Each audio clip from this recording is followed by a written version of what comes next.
Hi everyone, my name is Tim Boles and welcome to my course, How to Build New Skills in Oracle Digital Assistant Leveraging Bots. I'm a Senior Manager at Hitachi Consulting.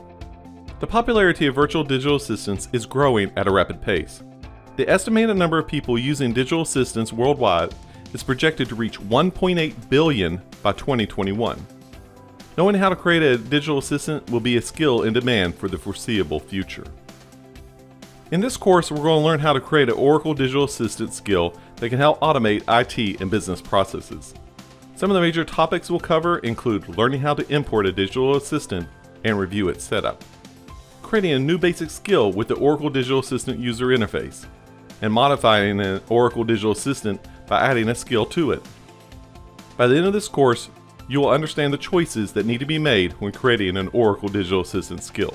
Before beginning this course, you should be familiar with the concept of the Oracle Cloud. From here, you should feel comfortable diving into Oracle Cloud development with a course on Oracle Cloud for Developers.